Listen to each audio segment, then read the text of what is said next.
right, left, left, left, left, right, left, left, left, right, left, left, left, right,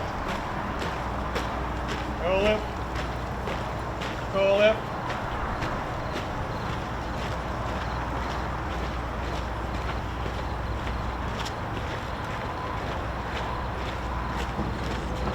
One time, more!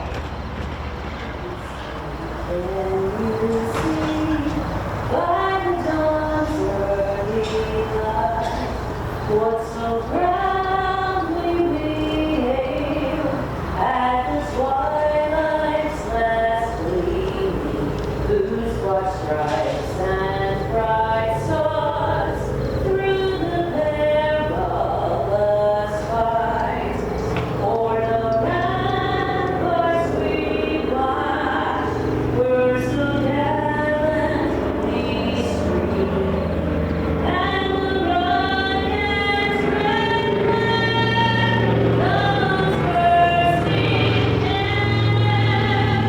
came through the night, that our flag was still there. Oh, Satan's that star-spangled banner yet waving o'er the land of the free and the home of the brave.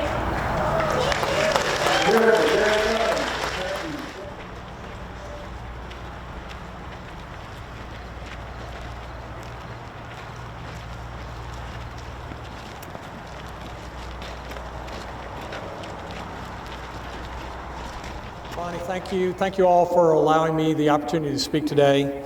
And I want to thank you all each for your service and your sacrifice. I'm not going to take a lot of time, even though Ronnie told me I could speak till 12. I think we have the venue till 12 o'clock. So, but I'll go ahead and get my remarks out of the way so we can enjoy the harness racing this afternoon.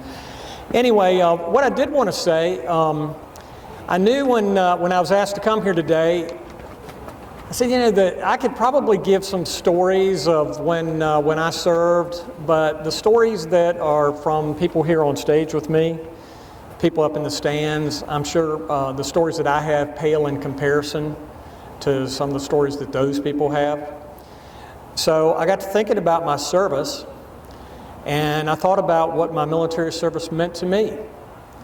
And to be honest with you all, as I thought about this for a while, I thought, well, that was when my journey, my lifelong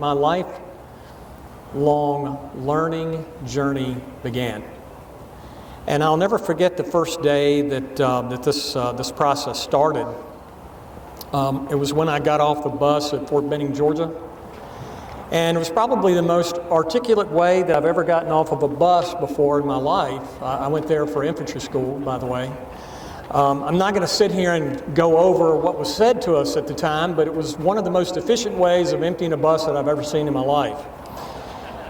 And I knew at that point as I was standing there, and if you've ever been in Fort Benning, you know that it's pretty humid. It's humid here, but down there it's a different humid.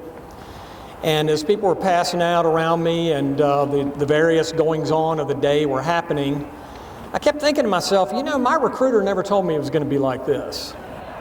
I wonder if I can call somebody and tell them I think I'm in the wrong place today. And that was when the journey began for me of lifelong learning. My generation, as many of you all are, we would have probably looked at that experience and been shocked and horrified by it. Me, on the other hand, I looked at it as a way to understand that this was what it meant to get indoctrinated into the service of your country. And one of the things that I'd like to say about my service in my military service is that I've tried to use those skills, those lessons learned throughout my career as your sheriff.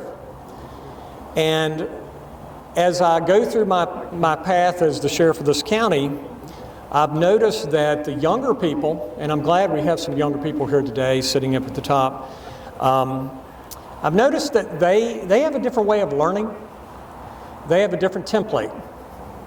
And by that I mean if they were exposed to some of the things that we were probably exposed to in our service, you probably wouldn't get the same effect as what our seniors got from us, or our drill instructors got from us, or our supervisors, or what have you. So you have to look at them differently. And as a lifelong learner, at least I think I try to understand that I have to change the way that I'm teaching staff within the sheriff's office, that my junior staff learn differently. It's not the same way. They look at the experience that I just talked about as, well, I got off the bus and they yelled at me. They didn't look at it as, this is how it is, and this is what you're going to be doing now, so you might as well get used to it. They look at it differently. And you know, it became apparent to me, I'll give you one example.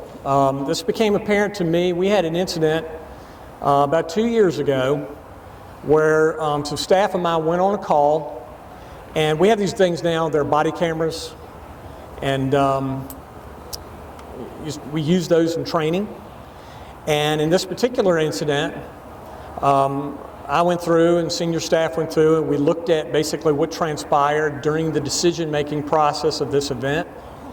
And it was obvious to us as we watched. Have you ever sat down and talked to a person, and as you're trying to explain something, you see the light bulb go off in their face, and you know they understand what's happening right now? Well, the same thing, you can watch a person and you can see, you know, that's the point where it got off the rails right there. As we were watching that body camera footage, we're sitting there looking at each other and we were going, you know, right there, right then and there is the point where this thing got derailed. And it was the point, quite frankly, where you had a younger officer, a younger staff member. I guess in his mind at the time, he felt like it wasn't appropriate for him to speak up about the decision that was about to be made. So from that event, we'd already had staff meetings every month, and staff meetings are pretty much top-down meetings. They're meetings where the sheriff and the senior staff come in and tell everybody this is what happened during the month and this is what we're going to do next month. We do that already. We've been doing that for 20 years now. But at that point, I knew that we had to have a change in culture, in that I needed my junior officers, my most inexperienced officers, to weekly come in operationally and tell the senior staff, i.e. the sheriff, the chief deputy, and the senior staff of the agency, what happened during the past week. And what that's done for us as an agency is it's allowed those junior staff to have that time with the sheriff, to have that time with the senior staff. I think it's helped senior staff make better decisions and problem solving as we do that. All this was done, guys, because of that trip I took down to Fort Benning. Because I learned then, and I started learning throughout my life, that you need to start looking at things differently sometimes when you're making decisions.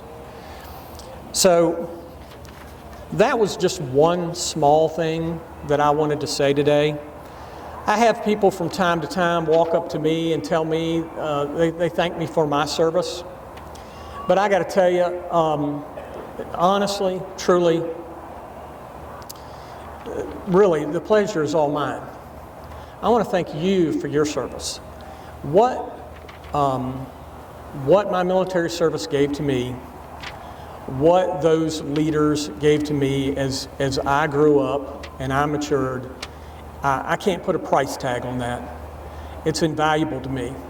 And really, the amount of gratitude that I have towards those senior staff that brought me along and that cared about me and loved me and helped me with my maturation to get to the point where I am today, it's something that I'm trying to pay back every day.